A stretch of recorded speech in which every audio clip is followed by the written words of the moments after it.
नमस्ते, स्वागत है आपका इस केस स्टडी के दूसरे एपिसोड में। I am Savita Chandel, A truly passionate about bringing stories of growth and development. In this episode, we will see what were the total requirement for land, water and electricity for the project and how these requirements were fulfilled. Shri cement Jhunjhunu project के लिए total 145.71 hectare ज़मीन की ज़रूरत थी। इसमें से 142.61 hectares लगभग 97.6% single crop agriculture land है, which was allotted by RIICO for industrial use to set up cement plant. बाकी 3.55 हेक्टर्स लगभग 2.4 गवर्नमेंट लैंड थी। श्री सीमेंट झुंझुनू प्रोजेक्ट के लिए लगभग 1200 kilolitres per day water requirement का अनुमान था। This water demand will be satisfied through a combination of two sources, groundwater sources and treated water from the sewage treatment plant of नगरपालिका नवलगढ़। इस total water requirement में से करीब 750 kilolitres per day पानी cement plant में इस्तेमाल किया जाएगा और बाकी 450 किलोलीटर्स पर डे पानी माइन, क्रशर और कॉलोनी के लिए एलोकेट किया गया था।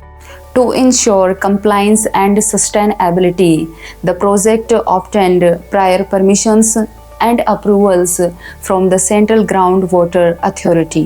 The project granted permissions to withdraw 1,200 KLD of groundwater with subsequent renewals and extensions as recommended by the Regional Director of Central Groundwater Board, Jaipur.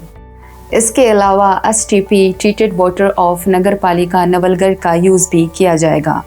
3 MLD treated sewage water supply के लिए 21 जुलाई 2020 को Shri cement limited and नगरपालिका नवलगढ़ के बीच एक agreement sign हुआ था, जिसमें नगरपालिका नवलगढ़ श्री सीमेंट को 3 MLD ट्रीटेड वाटर सप्लाई करेगा। इस ट्रीटेड वाटर का प्रोजेक्ट की non portable industrial application requirement को पूरा करने के लिए यूज़ में लिया जाएगा। श्री सीमेंट गोठड़ा प्लांट के लिए एस्टिमेटेड पावर रिक्वायरमेंट 35.6 मेगावाट है एंड ये पावर परपोज CPP और वेस्ट हीट रिकवरी सिस्टम द्वारा फुलफिल करवाई जाएगी। जब तक CPP और WHRS का इंस्टॉलेशन नहीं होगा, तब तक ये पावर रिक्वायरमेंट ग्रिड से फुलफिल की जाएगी। CPP और WHRS के इंस्टॉलेशन के बाद बिजली को प्रपोज CPP और WHRS से प्रोड्यूस किया जाएगा। इससे प्रोजेक्ट का अपना पावर प्रोडक्शन होगा और ग्रिड से डिपेंडेंस खत्म हो जाएगी। इस केस स्टडी के सेकंड एपिसोड में श्री सीमेंट झुंझुनू प्रोजेक्ट के land, water and power requirements के बारे में जाना और हमने जाना कि उनको कैसे पूरा किया जाएगा। मिलते हैं अगली बार इस केस स्टडी के अगले एपिसोड के साथ। This is Savita Chandel signing off as your host. धन्यवाद।